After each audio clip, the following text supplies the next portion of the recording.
New Year's Eve, 11:45. The family raised their glasses while my parents read the decision to disown me. I set my glass down, grabbed my coat, and walked straight into the blizzard. They had no idea that at 3 p.m. that same day, I signed something that would flip the entire board. If you have ever been humiliated at your family's table, listen to the end. Tonight's twist is not for the faint of heart. I am Paisley Kennedy, and on this night, at the absolute apex of the year, I learned that family is not a bond, but a brand, and I was, definitively, off-brand. The air inside the Cedar Bridge Lodge was heavy, thick, and hot. It was the flagship property of Kennedy Heritage Retreats, the crown jewel my father, Graham Kennedy, had built from a single, run-down inn. It sat on the edge of Willowglass Lake in Montana, a fortress of reclaimed wood and strategic picture windows looking out onto a world buried in feet of pristine, blue-white snow. Tonight, the lodge was suffocating me.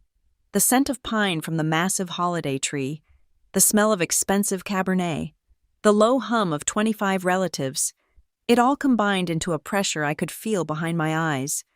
We lined the long, polished oak table, a tableau of Kennedy success. At the head, my father, Graham. He was a man who didn't just enter a room, he annexed it. He was the founder, the patriarch, the man who saw the rugged Pacific Northwest not as nature, but as an asset to be leveraged. His ethos was simple. You were either at the peak, or you were in the ravine. There was no in-between. Beside him, my mother, Evelyn Kennedy. If my father was the mountain, my mother was the glacier. A brilliant, celebrated cardiac surgeon at the Northwind Heart Institute. She lived by a creed of zero error. Her life was a sterile field, her emotions governed by the same Swiss clock precision she applied to her surgical schedule. Her face, smooth and placid, was a testament to expensive maintenance and a refusal to feel anything that might cause a wrinkle. And then, my brother, Cole, 27 years old, the golden child, the star of the family.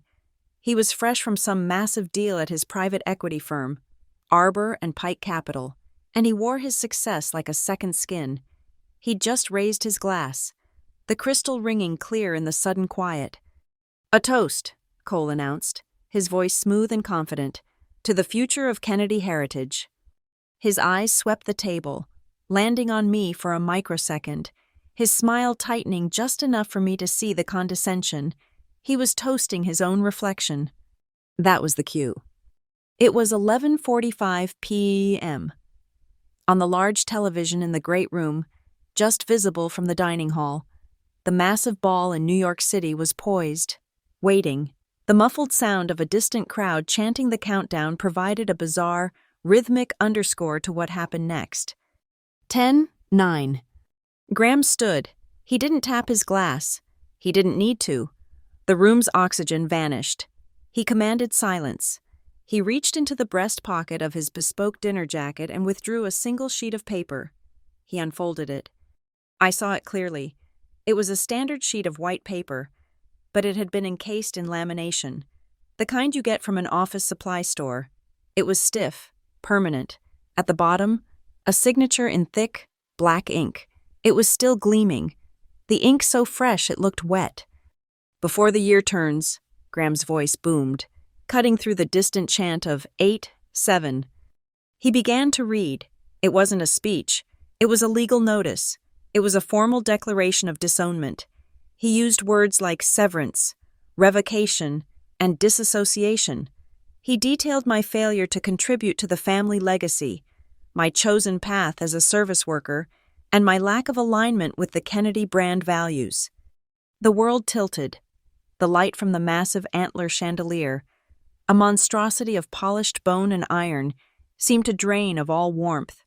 It cast sharp, cold rays that glittered on the lamination in my father's hand, and, more pointedly, on the lenses of his glasses. They were opaque, reflecting the room back at me. Two cold, blank circles. I couldn't see his eyes. I turned my head.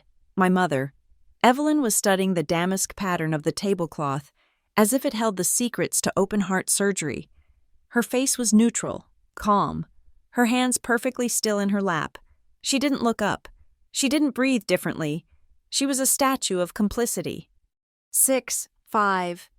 Around the table, the effect was instantaneous. 23 pairs of eyes snapped away. Uncles, aunts, cousins. They suddenly found an intense fascination with their wine glasses, their fork tines, the wood grain of the table. To look at me was to be contaminated by my failure. I was a social leper. I had been excised. I am Paisley Kennedy. I am 33 years old. I am a bartender, and I have just been officially laminate-level cut from the will, the family, and the human race, all in time for the new year. 4. The televised voice was getting frantic. I moved. My blood wasn't cold. It was gone. I felt light, hollow, completely empty. I stood up. The sound of my chair legs scraping against the polished floor was a violation. It was a long, tearing, agonizing shriek that seemed to stretch for a full minute, silencing the end of my father's reading. He stopped, the laminated paper held aloft. He looked at me, his eyes finally visible behind the glasses. They were flat. I looked down at my plate, untouched, at my champagne flute, still full. I placed my cloth napkin neatly by the flute. I did not throw it. I did not weep. I looked across the table. One last scan. My Aunt Lark Whitmore, Graham's sister, the family eccentric who had sold her own inn for a fortune and vanished, was the only person meeting my gaze. She was sitting at the far end, quiet. She didn't look sad. She didn't look angry. She just looked. Then, she gave her head the slightest, almost imperceptible tilt. It wasn't pity. It was a command. Go. Keep going. 3, 2. I turned my back on all of them. I walked the long distance out of the dining hall. My heels clicked, a steady, measured beat against the imported stone floor. One click, one click, one click. 1. The television exploded. Happy New Year! The sound of cheering, of Auld Lang Syne, of a million people celebrating, hit my back just as I reached the massive carved wood front door. I pulled my coat from the cloakroom peg. I didn't bother with the buttons. I opened the door. The party noise was instantly murdered by the sound of the wind. It was a high-pitched scream. The cold was a physical blow, a solid wall of ice that hit my face and stole my breath. The snow wasn't falling. It was a horizontal blizzard. A million tiny needles of ice. It felt like salt being thrown at a wound. I stepped onto the vast, empty porch. I pulled the heavy door shut behind me. It didn't slam. It was a Kennedy Heritage door, perfectly balanced, closing with a soft, hydraulic click, the sound of a bank vault ceiling. I stood there for a moment, the wind tearing at my hair, the sub-zero air burning my lungs. Then my phone buzzed in my pocket, a vibration of cruelty. I walked down the stone steps, my thin dinner shoes sinking into the snow. My car, an old Subaru, was parked far from the family's shiny new Land Rovers, hidden away in the staff lot. My fingers were already numb, stiff, and clumsy as I fumbled for the keys. I slid into the driver's seat. The leather was as cold and hard as iron. I jammed the key in the ignition and twisted. The engine groaned, a low, painful sound of protest against the cold, before finally catching with a shudder.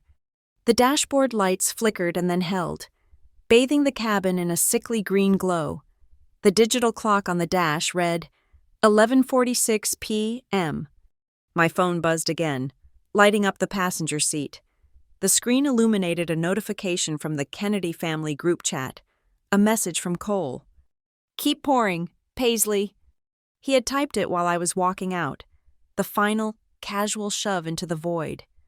I stared at the green numbers, 11:46. The windshield wipers fought against the ice, smearing the view of the blizzard. The lodge was invisible behind me, swallowed by the storm. I put the car in gear. The tires spun for a second, whining, and then they bit. I pulled out of the lot. The clock on the dashboard ticked over. 11:47. The first minute of the rest of my life. The heater in my Subaru was an asthmatic whisper against the Montana cold. It was a losing battle. The air coming from the vents smelled of old dust and the faint, metallic tang of mechanical failure. Outside, the world had ceased to exist. The blizzard was an opaque wall of white, a roaring, screaming void that erased the road, the trees, and the massive, oppressive bulk of Cedar Bridge Lodge behind me. I was driving by the memory of the road, guided only by the occasional, half-buried glint of a reflective pole marking the edge of the mountain pass. I was always driving by memory in this family, always navigating the unsaid, trying to avoid the sheer, icy drop-offs of their expectations. The Kennedy family ethos, the family code, as my mother liked to call it, using a term she'd picked up on a business trip, admiring its cold efficiency, it was a brand guideline applied to blood. It all started with my father, Graham Kennedy. He had one story, and he told it constantly. It was the Genesis myth of our family. He'd started with the Pine Trace Inn, a single derelict property he'd bought with seed money from an unnamed investor, a detail he always omitted. He'd polished it, leveraged it, and exploded it into Kennedy Heritage Retreats, a chain of high-altitude, high-margin luxury resorts that dominated the Pacific Northwest. His philosophy, which he repeated at every board meeting and every Thanksgiving dinner, was simple. Peak or ravine. You were on the summit, planting a flag, dominating the view, or you were at the bottom, in the dark, food for the crows. There was no in-between. There was no comfortable valley. There was no scenic route. There was only the brutal ascent or the catastrophic fall. My mother, Evelyn Kennedy, operated on a parallel track of perfection. Her world was the sterile, high-stakes theater of cardiac surgery at the Northwind Heart Institute. Her mantra was zero error. She scheduled her life, and by extension ours, like a Swiss timepiece. Everything was optimized. Emotions were inefficiencies. Personal feelings were variables to be eliminated. Success was a non-negotiable metric. Failure wasn't just disappointing. It was a contamination, a deviation from the mean, a rounding error that must be corrected. And then there was Cole. My brother, Cole, was the proof of concept. He was peak, zero error, and summit, all rolled into one impossibly polished, 27-year-old package. He worked at Arbor and Pike Capital, a ruthless private equity shop in Seattle. His first big deal, the one that cemented his status as the heir apparent, had netted a $12.4 million profit. My parents had framed the Wall Street Journal clipping. It hung in the main hallway of the lodge, alongside his summa cum laude diploma, his university rowing trophies, his childhood certificates of achievement. His entire life was laminated and mounted for display, a shrine to the correct kind of Kennedy. I had tried to play the game. I honestly, foolishly, had tried. I didn't just go to college. I went to Hudson and Vale University, one of the best hospitality schools in the country. I didn't just graduate. I earned a dual degree in economics and hotel management. I didn't just pass. I finished in the top 10% of my class. I spoke 3 languages fluently enough to negotiate a contract or calm an irate guest. I knew operations, logistics, yield management, and finance. I was, by any objective measure, qualified. I was built for this. When I graduated, I applied for the Management Fast Track program at Kennedy Heritage. It was the logical step, the path I had been trained for. I didn't ask for a handout. I submitted my resume to the corporate portal, just like anyone else. A week later, I received a standard, automated rejection email. Thank you for your interest, but we are pursuing other candidates. I thought it was a mistake, an HR algorithm glitch. I called a contact I knew in the Human Resources Department, a woman who had always been kind to me. She answered the phone, and when she heard my voice, she sounded terrified. "Paisley, I can't talk," she whispered. "I just have a question about my application," I said. "I think it got lost." "It didn't get lost," she said, her voice tight. "You need to stop, please." "What happened?" She took a deep breath. "It was flagged. Cole saw it in the system. He forwarded it to the VP of HR. The VP showed me. What did it say? I asked, though I already knew. It just said, "My sister, she's not management material. We are not hiring bartenders for the executive wing. Paisley, I'm sorry. I have to go." She hung up. The official directive, I learned later, came down from Graham himself. A single email to HR. Remove Paisley Kennedy from the candidate pool. No reason given, no interview offered, no "let's discuss," just removed, an error corrected. That Friday, we had one of our requisite family dinners to celebrate Cole's latest bonus. The framed, oversized check was already waiting at the engraver's. My mother, Evelyn, turned to me as the appetizer plates were cleared. Her eyes were cold, assessing, the eyes of a surgeon looking at a tumor. "Well, Paisley," she said, her voice quiet but carrying across the polished table. "Your brother has just closed another major deal. What have you closed this week?" The table went silent. Graham stared at me, his disappointment a tangible weight. Cole just smirked into his wineglass. I didn't answer. I didn't need to. I had been filed under Ravine. The next week, I took a job, but I didn't leave town. I didn't run. I took a job at the Birchline Lounge. The Birchline was a high-end craft cocktail bar located on the slopes of the very mountain my family owned. It was, technically, a tenant of Kennedy Heritage, leasing space in a secondary building. But it was not part of the Kennedy brand. It was a loophole. It was neutral ground. I worked the night shift. The tips were excellent. The clientele was the same wealthy, high-powered crowd my father courted for his resorts. But they were more honest, more vulnerable, after 2 high-altitude old fashions. I wasn't just slinging drinks. I was studying. I wasn't a Kennedy. I was an anthropologist. I watched. I listened. I took notes. I kept a small, black, waterproof notebook behind the bar. I charted guest flow. I created a heat map of the lounge's high-traffic zones versus the dead, low-traffic corners. I analyzed which menu descriptions led to the highest margin upsells. I tested small changes, moving a specific rare gin from the bottom shelf to the eyeline shelf, changing the garnish on a drink from a cheap lime wedge to an expensive, dehydrated blood orange, retraining the servers on a simple 2-sentence script to sell premium vodka. I was good at it. I was very good at it. Within 6 months, my shift's profitability had increased, and my personal average tips were up 22%. I wasn't just a bartender. I was running a micro-business.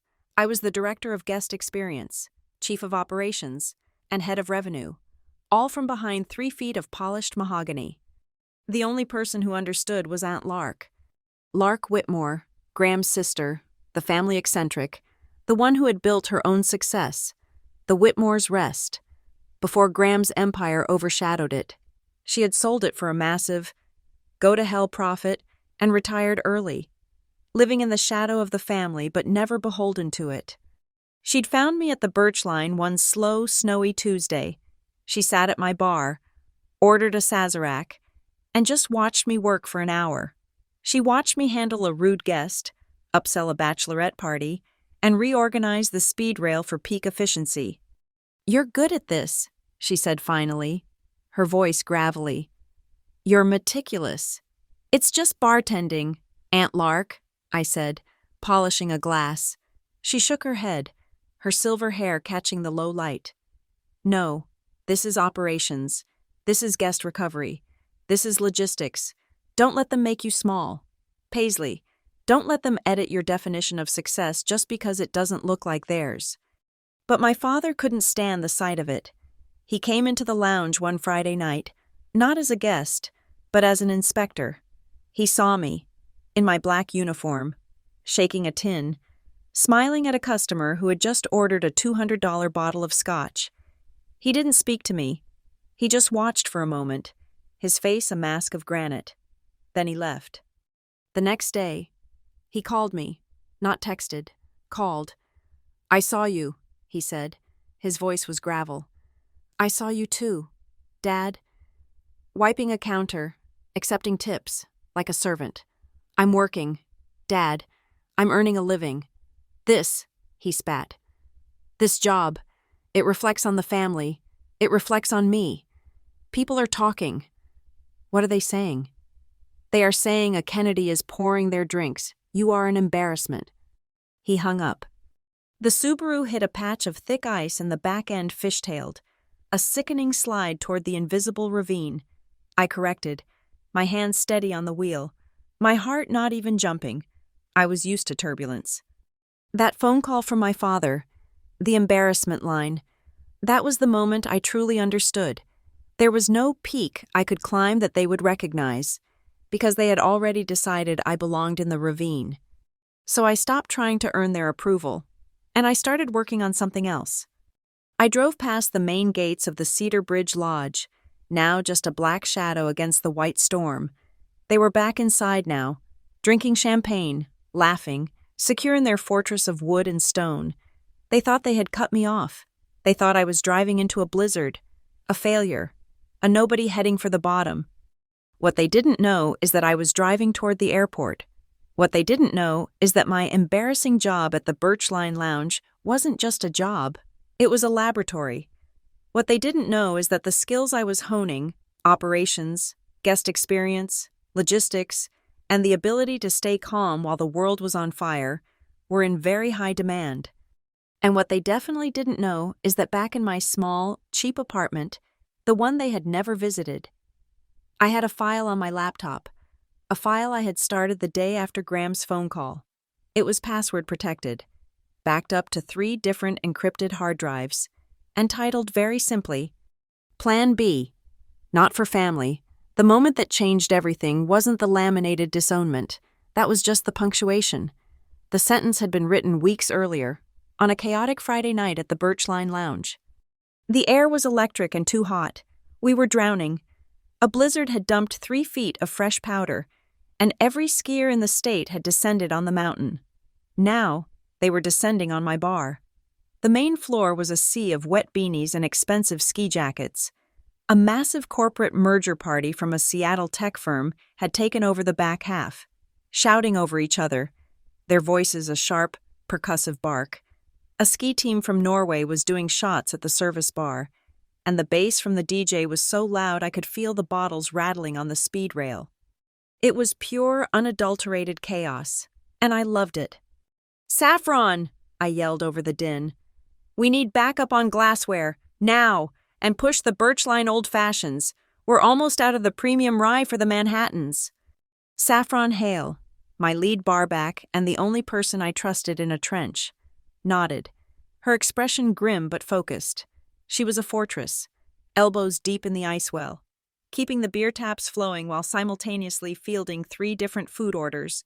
I was on the craft side, my hands a blur of motion, muddling, shaking, straining, running a symphony of complex cocktails. We were 2 minutes from going under, but we were holding the line. And that's when the hostess, a new hire named Jess, pushed through the crowd, her face pale. "Paisley," she stammered, "we have a problem, a really big problem." "What is it?" I said, not looking up, pouring a perfect 1.5-ounce measure of gin. "Tell me we didn't just run out of lemons." "Worse, the VIP room." I stopped. "What about the VIP room?" "You know that bachelor party? The one that's been doing tequila body shots for an hour?" "Yeah." "I sat them in the wrong room. I sat them in the VIP room, and the real VIP party just showed up, and they are not happy." My blood went cold. "Who is the real party?" "A Mr. Karen? His assistant is. She's really angry. Paisley, she's threatening to call your father." I wiped my hands on my apron. "Where are they?" "At the host stand. They're about to walk." I looked at Saffron. "Cover me. Don't let anyone order anything with more than 4 ingredients." "Go," she said. I pushed through the crowd. The noise hit me like a physical wave. At the host stand, a small, immaculately dressed man was vibrating with rage. He was in his late 50s, with sharp features and the kind of bespoke suit that cost more than my car. His assistant, a young woman with a tablet, was already scrolling, presumably looking for any other bar on the mountain. "This is an outrage," the man was hissing, his French accent thick and sharp. "My office confirmed this reservation 2 months ago. 2 mois. You give my table to enfants?" "Sir," Jess was saying, tears welling in her eyes. "I'm so sorry. If you could just wait." "Wait? Attendre? I will not wait. We will go to the lodge. I will speak to Graham Kennedy myself." This was it, the ravine, my father's name, used as a weapon, at my place of work. I stepped forward. "Jess, go check on table 4. I'll handle this." I turned to the man and his assistant. I switched gears, dropping the bar manager's frantic energy and sliding into the smooth, polished confidence of a Hudson and Vale graduate. And I switched languages. "Monsieur Caron, s'il vous plaît, acceptez mes excuses les plus sincères," I said, my French as fluent and clean as my mother's surgical steel. "Please accept my sincerest apologies. The hostess made a terrible mistake. It is unforgivable." He stopped vibrating. He blinked, surprised. His assistant looked up from her tablet. "Vous parlez français," he stated. It wasn't a question. "Oui," I said. "Je m'appelle Paisley. I am the manager tonight. The error is mine, and I will fix it. The VIP room is, as you noted, compromised by men who believe tequila is a personality. It is loud, and frankly, it smells like poor decisions." A small, almost imperceptible twitch at the corner of his mouth, a spark of amusement. "But," I continued, "I do not have a table for you. I have something better, an alternative. It is not something we offer, but for you, I will make it available." "And what is that?" his assistant asked, her voice skeptical. "Our rooftop terrace. It is closed for the winter. It is completely private, but I have 2 industrial heaters, a fire pit, and the single best view of Willowglass Lake on this entire mountain. It is quiet. It is secure. And you will be my only priority." He considered this. "It is 5 degrees out. It will be warm, and the snow on the pines is beautiful. Give me 5 minutes to prepare it, and I will bring you the first round of drinks myself, on the house." He stared at me for a quiet, assessing moment. I didn't flinch. This was a negotiation, and I knew my value proposition. "Très bien," he said finally. 5 minutes. Mademoiselle Paisley, do not disappoint me." I didn't run. I walked, fast, back through the bar. "Saffron, I need you to be a god." "What's wrong?" "I'm putting Emile Caron, the CEO of Corona Venture Hospitality, on the closed winter rooftop. I need 2 heaters from storage, the keys to the propane, the good cashmere blankets from the office, and everything you have for a world-class charcuterie board. Now." Saffron's eyes widened, but she didn't ask questions. She just moved. While she gathered the hardware, I went to the kitchen. The chef was already screaming, "We're dying out here. Paisley, I've got a 30-minute ticket time." "I know. Chef, I know. I need a miracle. I have Emile Caron on the roof. He's French. He's angry. I need Provence. Now." "What?" "Think. Lavender, thyme, olives. I need a ratatouille flatbread, even if you have to build it from scratch. I need the best cheeses you have. I need something that doesn't taste like a Montana ski bar." He stared at me. Then a slow grin spread across his face. He loved a challenge. "Give me 10 minutes. I'll make it beautiful." I ran back to my bar, my mind racing. Provence, lavender, gin. I grabbed a bottle of small batch gin, a bottle of creme de violette, fresh lemon, and my house-made lavender honey syrup. I built 3 cocktails. My hands steady now. The color was a pale, beautiful purple. I garnished each with a single, perfect sprig of thyme. 5 minutes later, I was walking onto the rooftop. Saffron had worked magic. The heaters were roaring, casting a warm orange glow. The fire pit was lit. The blankets were draped over comfortable lounge chairs. The view, as promised, was staggering. The black, still water of the lake, the endless pine forest, and the blizzard-white peak of the mountain under a sky choked with stars. It was silent. Karen and his team were standing by the railing, looking at the view. "Monsieur," I said, holding the tray, "a Provence sour for your consideration." He took the glass. He sniffed it. He took a small, critical sip. His eyes closed. "Incroyable," he whispered. "It is my grandmother's garden in Avignon. How did you do this?" "I listened to your accent, sir," I said. The entire mood shifted. The tension broke. The assistant actually smiled.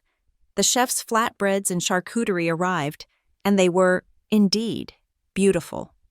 The night pivoted. The clock on my watch said 12:05. What started as a salvaged dinner reservation turned into a business meeting. Karen was not just a tourist. He was on a scouting mission. "Corona Venture Hospitality is looking to expand into the North American ski market," he said, swirling his second cocktail. "But the established brands, your father's brand, Kennedy Heritage, they are tired, they are complacent, they compete on legacy, not on experience." I just listened. I nodded. I kept their glasses full. "They are too big," he continued. "They see the mountain, but they do not see the guest. You, Mademoiselle Paisley, you see the guest. You turned a disaster into an exclusive, curated event. This is the future." At 12:40, his assistant pulled out a laptop. They weren't just talking. They were drafting. Karen wanted a partnership. He wanted to inject capital into the American market, but he needed a local operator who understood his vision of hyper-curated guest experiences. He wanted to make an offer to Kennedy Heritage. He wanted to fund a $15 million upgrade for two of their most underperforming properties, Two Pines and Arrowhead. Both were relics, bleeding money, properties my father and Cole ignored because they weren't flagships.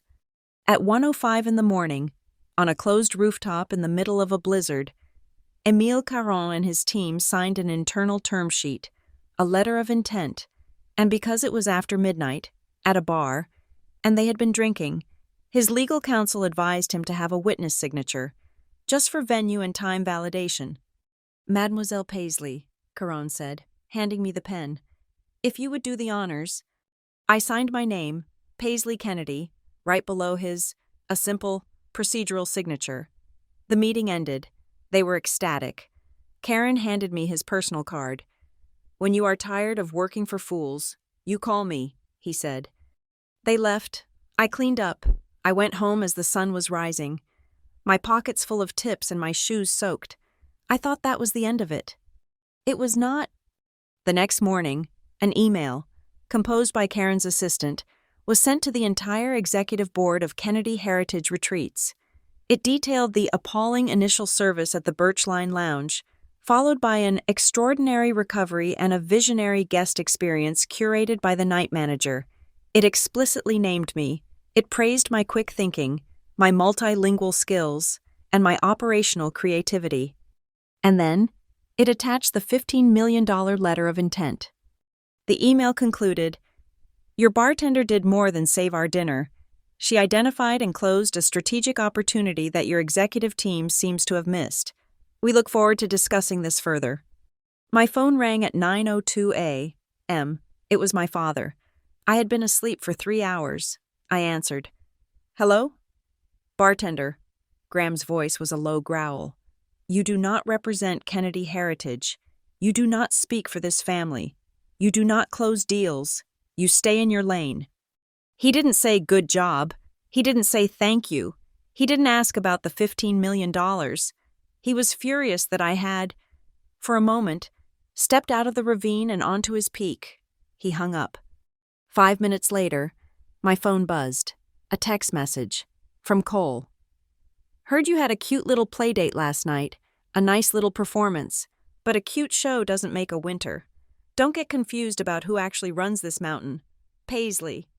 I stared at the text message. A cute show. I didn't reply. I didn't cry. I didn't get angry. I got cold. I took a screenshot of the text. I forwarded my father's angry voicemail to my email. I saved the PDFs, and I filed them away in the Plan B folder. I renamed the subfolder. I called it Motive. The email arrived at 2:17 in the morning. I was long gone from Willow Glass Lake, driving on fumes, the blizzard finally breaking as I crossed the state line. I had pulled into a brightly lit, 24-hour truck stop to get gas and coffee strong enough to strip paint. I was standing by the pump, the cold air burning my lungs, when my phone, plugged into a charger in the car, lit up.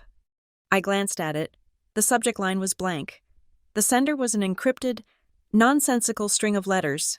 I almost deleted it as spam. But something in my gut, the same instinct that tells me when a customer is about to be a problem, made me open it. The text was plain, no logos, no pleasantries. Ms. Kennedy.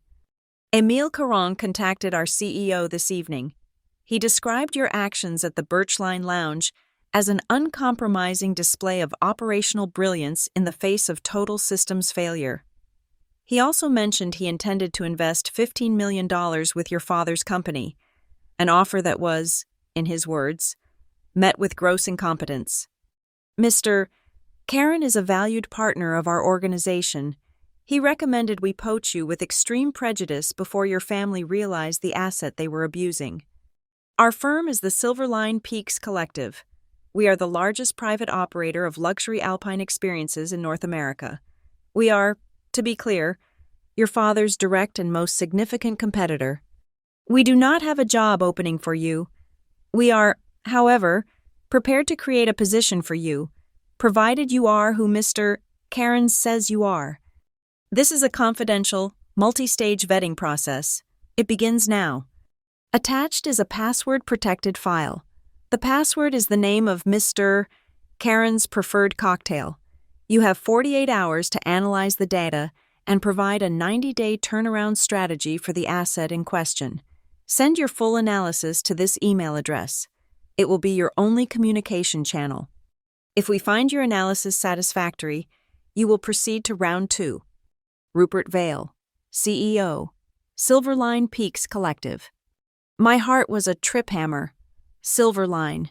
This wasn't just a competitor. It was the boogeyman. Graham Kennedy hated Rupert Vale with a visceral passion. Vale didn't build. He acquired and perfected. He ran his company like a special operations unit, all precision and speed. I got back in my freezing car, the smell of cheap coffee and diesel filling the air. I opened my laptop. Provence Sour, I typed. The file unlocked. It was round 1. The data was for a property I'd never heard of. Valer Ridge. It was a complete, unmitigated disaster. Revenue was down 14% year over year. Guest satisfaction scores were in the basement. Staff turnover was astronomical. The file was a mess of raw data, spreadsheets, and guest complaints. It was a test. They wanted to see if I could find the signal in the noise. I spent the next 48 hours in a cheap motel room in Idaho. I didn't sleep. I drank the truck stop coffee and lived off protein bars. I tore the data apart. Valer Ridge wasn't a lost cause. It was being mismanaged into the grave. They were using a one-price-fits-all model in a dynamic market. Their mice, meetings, incentives, conferences, and exhibitions strategy was non-existent. Their wellness program was just a hot tub with a broken jet. I didn't just write a report.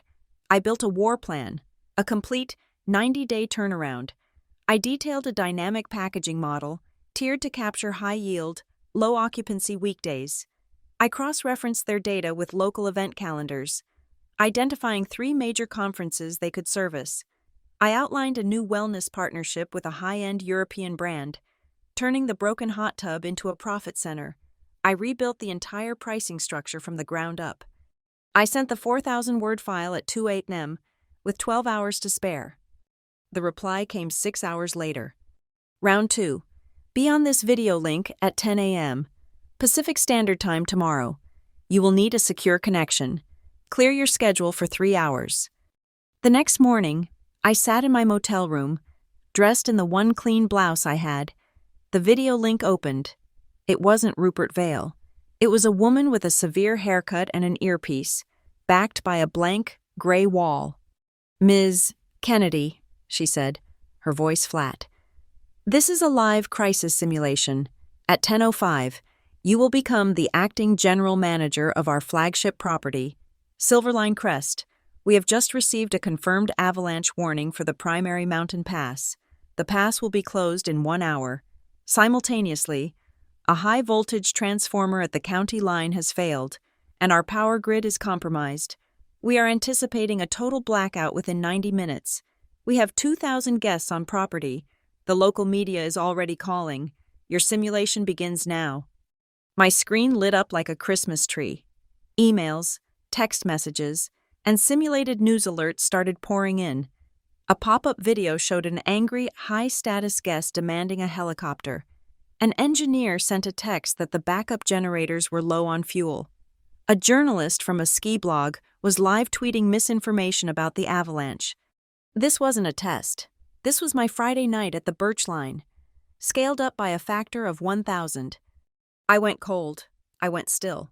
I began to type. Isolate the generator issue. I dictated to the unseen system.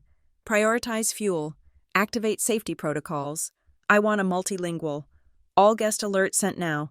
Push notification. In-room television override. And PA system. Which languages? The moderator asked. English, German, French, and Japanese. Based on the guest manifest I saw in the initial file, the message is simple. Safety alert. Stay in the resort. All passes are closed. We are managing a technical issue. Your safety is our priority. A full update will be provided in 60 minutes. I handled the media. I didn't deny. I confirmed. Yes, we are managing an avalanche warning and a power issue. Our team is trained for this. The safety of our guests is our only priority. All guests are secure. I dealt with the angry VIP. I didn't promise a helicopter. I offered a solution. Mr. Davies, all air travel is grounded. I have personally secured the Founders Library for you. It has a working fireplace, a fully stocked bar, and a dedicated staff member. I am moving you and your family there now. I rerouted staff, prioritized safety checks, and drafted a smart compensation package. Not just free rooms, but credits, exclusive access to future events, and a personal apology. I turned the crisis from a liability into a high-touch, exclusive bunker experience. After 90 minutes, the screen went blank. The moderator reappeared. You just saved us an estimated $2 million in litigation and recovery costs. Round 3, tomorrow, 10 AET. I had to look up AET, Australian Eastern Time. The call came in at 5 p.m. Pacific. My motel room was dark. My screen filled with 12 faces. They were in a sleek, glass-walled boardroom in Sydney. Ms. Kennedy, a new voice said. This one with a sharp Australian accent. This is the EU investment panel. We are considering a €200 million expansion into the French and Italian Alps. You have 10 minutes to pitch us on why Silverline's zero-friction guest model is superior to the legacy brands. You will, of course, deliver this pitch in French. I didn't blink. I took a breath and switched. I delivered a 10-minute, fluent, passionate pitch on the strategic value of hyper-personalization, not as a luxury, but as a core logistical framework. I talked about data, experience, and emotional ROI. The Q&A began immediately. A man from Milan. A beautiful philosophy, but what about the costo? The return on investment? This sounds expensive. He spoke in rapid, technical Italian. I answered him in Italian. I broke down the cost-benefit analysis, explaining how investing in front-end guest data reduced back-end waste and churn, leading to a higher lifetime customer value. A woman from Tokyo, representing the supply chain partners, spoke next. Her Japanese was fast, precise. She had a question about interfacing their just-in-time logistics with my proposed guest data model. I replied in Japanese, explaining how her system could be integrated at the point of booking, not the point of arrival, streamlining procurement by 30%. There was a heavy silence. Finally, a man with a severe, angular face from Frankfurt spoke. He didn't ask a question. He made a statement, in curt, blunt German. This is all talk. We need a guarantee. What is your non-negotiable point of leverage? I answered him in German, a single, short sentence. Guest retention. Our key performance indicator must be repeat business, not first-time bookings. The call ended. No, thank you. Just a click. 3 days passed. Nothing. I had started to believe I'd failed. I was in Reno, staying in a slightly better motel, trying to figure out my next move. Then the email came. Round 4. Your flight is booked. Tomorrow, 9 a.m. Hearthline Suites, Sacramento. Conference Room B. Be prompt. The Hearthline Suites was a generic, gray, airport-adjacent business hotel. Conference Room B was on the drab mezzanine floor. There was no logo on the door, just a plastic sign. I walked in. The room was sterile, a long, cheap laminate table. 3 men in identical gray suits. No one introduced themselves. Rupert Vale was not among them. Ms. Kennedy, the man in the middle said. Please sit. They asked a few simple, boring questions about my resume, my degree from Hudson and Vale, my time at the Birch Line. It felt anticlimactic. Then, the man on the left leaned forward. This has been an impressive, if unorthodox, interview process, but we have one final question. Your resume is impressive. Your skills are considerable, but you have spent the last 2 years as a bartender. Why should we give you a director-level role? Why should we believe you can go from a bar to a boardroom? The final trap, the one my whole family believed. I reached into my bag. I pulled out my small, black, waterproof notebook, the one from the bar, and I laid it on the cheap laminate table. Because you're mistaken, I said, my voice quiet and cold. The bar is the boardroom. It's the front line. It's the single greatest data collection point in your entire ecosystem, and you are ignoring it. I opened the book. I didn't just have notes. I had a portfolio. This is the guest recovery case of a hedge fund manager who was ready to sue the hotel. I solved his problem with 1 phone call and a rare bottle of scotch. He's now a quarterly regular. This is the heat map I developed that increased our lounge's seating efficiency by 18%. This is the waste reduction protocol I designed. I cut our perishable waste by 28% by analyzing order-to-consumption data. I slid a final sheet of paper across the table. And this, I said, is the upsell script I wrote. It's based on predictive analytics of guest mood and time of day. It increased our premium spirit sales by 31% in 6 months. I wasn't just wiping counters. Gentlemen, I was running a multi-million-dollar beta test for guest experience optimization. From the bar, I can see every mistake your operations team is making, because I'm the one who has to clean up the mess. There was a long silence. The man in the middle finally smiled. He reached into his briefcase and slid a thick document across the table. Welcome to Silverline Peaks, Ms. Kennedy. It was an offer. Director of Guest Experience. Base salary, $300,000. A full relocation package. A 6% equity stake, tied to the successful launch of the European expansion. Start date, January 2nd. I read the entire contract, line by line, in front of them. I picked up the pen. I redlined 2 clauses. The non-compete is too broad, I said. I won't be restricted from markets you have no intention of entering. They nodded. And the equity, I want it tied to guest retention and satisfaction KPIs, not just the launch date. That aligns my incentives with yours. The man in the middle looked at the man on the left. He nodded again. Done. I signed my name. The man slid a small white envelope across the table. Keys to your corporate apartment, North Bank Residences, in Reno. We're moving our analytics hub there. Your flight is this afternoon. That night, I didn't go to the apartment. I drove to Aunt Lark's house. She opened the door, took one look at my face, and wordlessly poured 2 glasses of very expensive whiskey. We sat under her dim kitchen light, and she read all 20 pages of the contract. Her eyes, sharp and intelligent, missed nothing. This is a predator's contract, Paisley, she said softly. They're not hiring an employee. They're acquiring a weapon. I know, I said. She tapped the equity clause. Good. You tied your value to your results. Graham never understood that. She stood and walked to a heavy, old-fashioned desk. She took out a fireproof lockbox. "This," she said, handing me a key, "is for the original. You never, ever, let the original out of your sight. The world runs on paper. Darling, don't forget that." She looked at me, her gaze holding the weight of the 2 decades she'd spent in my father's shadow.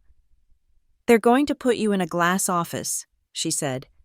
"They're going to give you a title, but you are, for now, a secret, so be one, be silent, be so good at your job, so meticulous, and so invisible, that by the time they see you, by the time he sees you, it's too late. Be silent until they can no longer ignore you." I put the signed original in the box. I went back to my motel. I factory reset my laptop. I wiped my phone. I deleted the encrypted email chain, which, per the final instruction, was set to self-destruct anyway. I was a ghost with a $300,000 salary, a ghost who was starting her new life on January 2nd, the day after the world celebrated, the day after my family threw me away. It was perfect. I woke up at 5:50 a.m., no alarm was necessary. My body was thrumming with a low-grade, high-voltage current of adrenaline and caffeine. The light in the North Bank residence's apartment was the artificial gray of a Reno dawn. Filtered through industrial-grade blinds, the apartment was a ghost. It was a perfect, sterile, high-end box that smelled of new carpet and absolutely nothing else. It was the first home I'd had that didn't feel borrowed, temporary, or like a rejection. It was a tool. I made coffee, black and scalding, in a machine that was probably smarter than my car. I put on a suit, not a Kennedy Heritage suit. Nothing soft, nothing tweed, nothing that spoke of legacy or rustic charm. This was a silver-lined suit, slate gray, sharp lines, minimalist, functional. It was armor. My Subaru looked like a wounded animal in the pristine, brightly lit executive parking garage, caked in salt and road grime from 3 states. I parked it in the slot marked Reserved, Director, Guest Experience. I took the private, high-speed elevator. It didn't play music, it just moved. A silent, pressurized tube smelling faintly of bergamot. The executive floor was silent, pale wood, brushed steel, and glass. A river of recessed lighting flowed down the hall. My heels made a sharp, definitive click on the polished stone. I walked to the end of the hall, to the glass-walled corner office. And I stopped. It wasn't a laminated piece of paper read aloud to humiliate. It was a plaque, a heavy, substantial sheet of frosted glass, mounted to the wall with brushed silver hardware, the minimalist, Mountain Peak logo of the Silverline Peaks Collective, and beneath it, in clean, sharp, sans serif font, Paisley Kennedy, Director Guest Experience. I stood there for a full 10 seconds. I didn't feel joy. I didn't feel triumph. I felt a cold, hard click inside my chest, the sound of a vault door locking into place. My father had tried to erase my name. Rupert Vale had etched it in glass. I reached out and touched it. The glass was cold. I ran my index finger over the Kennedy. It was real. I pushed the heavy glass door open. My team was already waiting. 3 of them, a data science lead, a project manager, and a senior analyst. They were all sharp, under 30, and looked like they hadn't slept, probably from running my file. They stood up when I walked in. I didn't sit down. I walked straight to the smartboard. "Good morning," I said. My voice was steady. "The time for introductions is over. Let's start." The clock on the wall said 8:30 a.m. "I've audited the 4th quarter guest feedback," I began, pulling up a series of graphs that looked like a heart monitor failing. "Our negative mentions for check-in experience are up 32%. This is a logistics failure, not a hospitality failure. By noon, I want a full budget proposal for a pilot program in quick check-in kiosks. We're funding it." I switched screens. "This," I said, pointing to a new graphic, "is what I call a nuisance heat map. It aggregates all guest complaints under $100, Slow Wi-Fi, lumpy pillows, loud ice machines, concierge response times over 5 minutes. As you can see, our 4 most luxurious properties are glowing red. We are losing 6-figure clients over $5 problems. That ends. The meeting was fast, brutal, and finished by 9 a.m. No one wasted a word. I walked back to my empty, cavernous office. My new laptop was open. My new corporate phone was plugged in. It was buzzing. I looked at it. My old personal phone. I had forgotten to silence it. A new text message from an unsaved number. Graham Kennedy. Do not return home. Your things will be mailed. A beat. Another notification. You were removed from the group, Kennedy family. Another beat. A screenshot. From Cole. It was the group chat. Him, my father, my mother, and the system message. Paisley has left the chat. Below it, Cole had written, "Good riddance. The trash took itself out." I stared at the screen. The trash took itself out. I looked at the glass plaque on my desk. The twin of the one on the door. Paisley Kennedy, director. I felt the familiar cold, the hollowness, the prickle of rage. And then, I did something new. I compartmentalized. I picked up the phone. I powered it off. I turned to my new laptop. I opened the live operations dashboard. My father and Cole were ghosts. This was real. The dashboard was a symphony of failure. The exact kind of failure I knew how to fix. The valet system at our flagship property was lagging, creating a 12-minute bottleneck for every single arrival.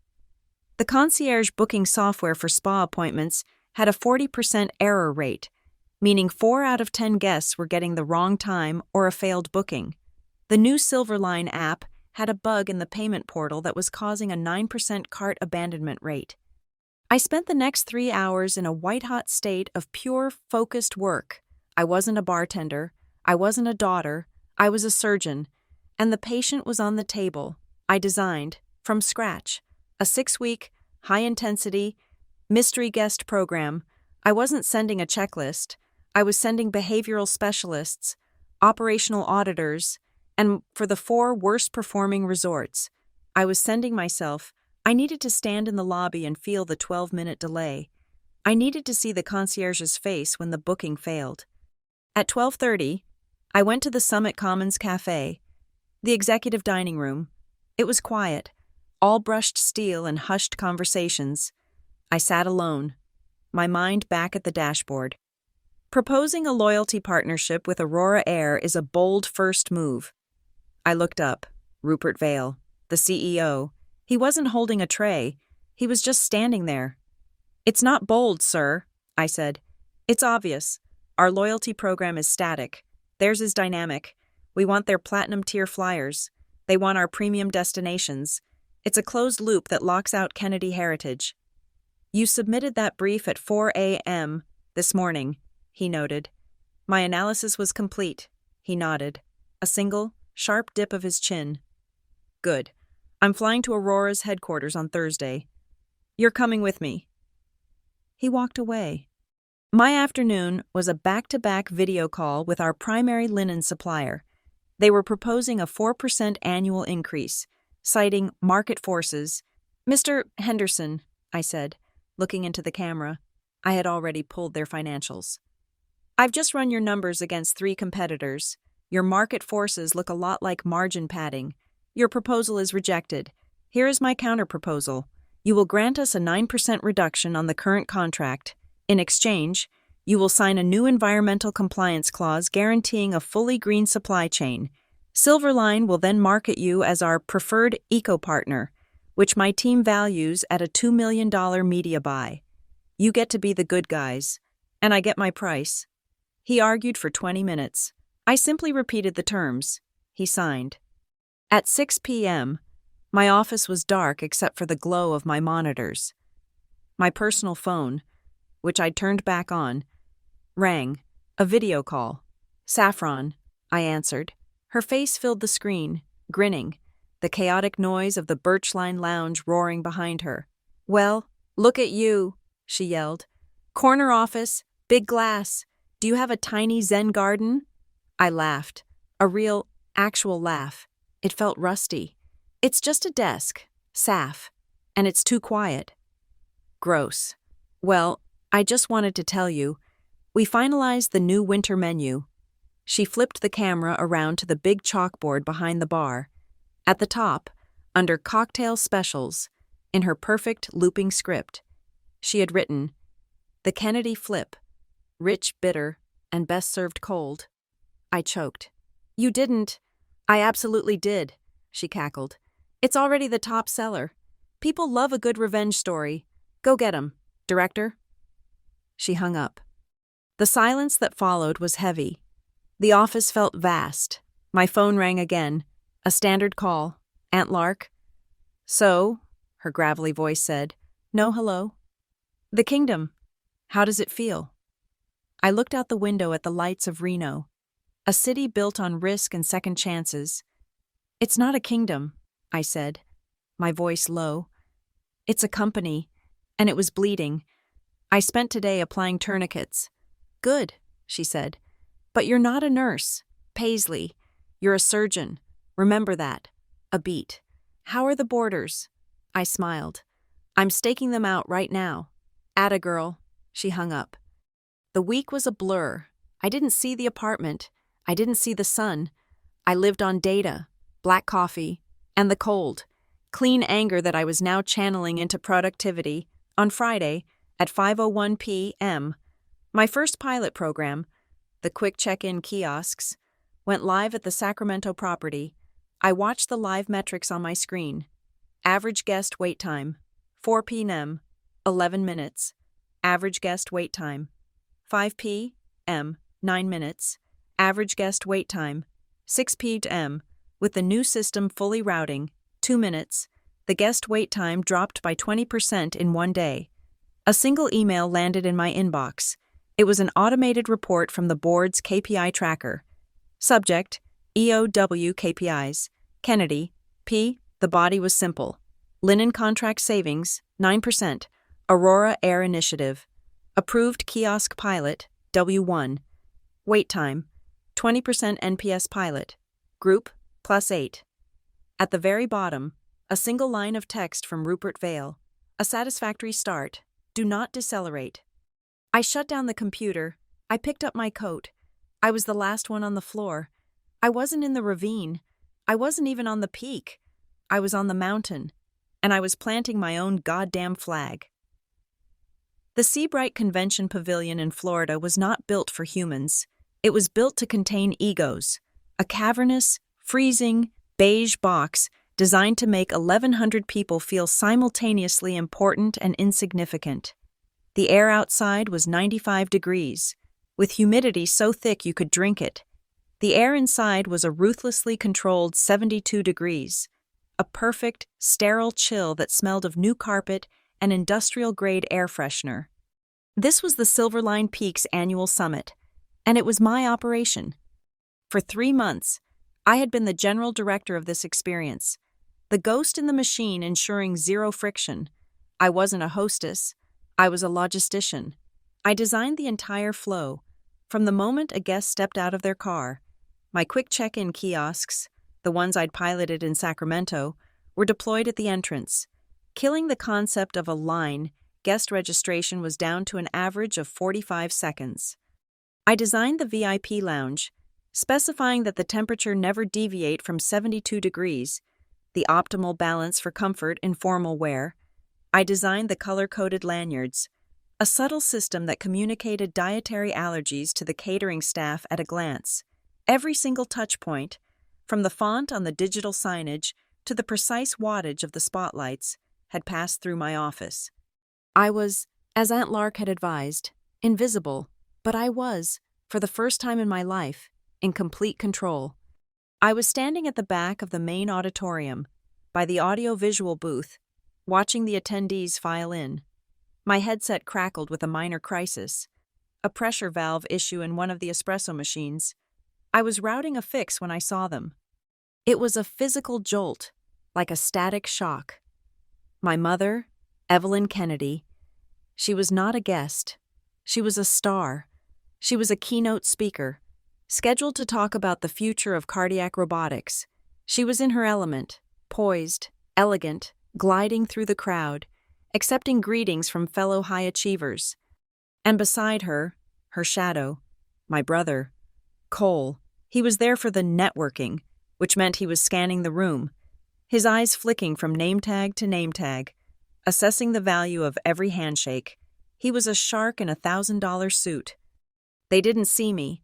I was just a woman in a dark gray suit with a headset, standing in the shadows. To them, I was staff, I was wallpaper, I was, as Cole had so aptly put it, the trash that had taken itself out. They had no idea I was the one who had set the temperature of the room they were in. They had no idea I had approved the menu they would later eat.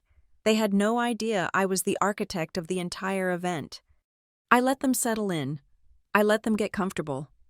The lights went down, the opening music swelled, a clean, percussive, minimalist score. The CEO, Rupert Vale, walked on stage to a precise, pre-timed spotlight. He was a brilliant speaker. He didn't waste time. He spoke about the future, the market, the challenges. He spoke about acquisitions and expansion, and then he pivoted. But assets are not just buildings, he said, his voice filling the vast, silent hall. Our greatest asset is our guest experience. For 2 years, our NPS, our Net Promoter Score, was flat. We were a luxury brand failing to be luxurious. We were, in short, becoming complacent.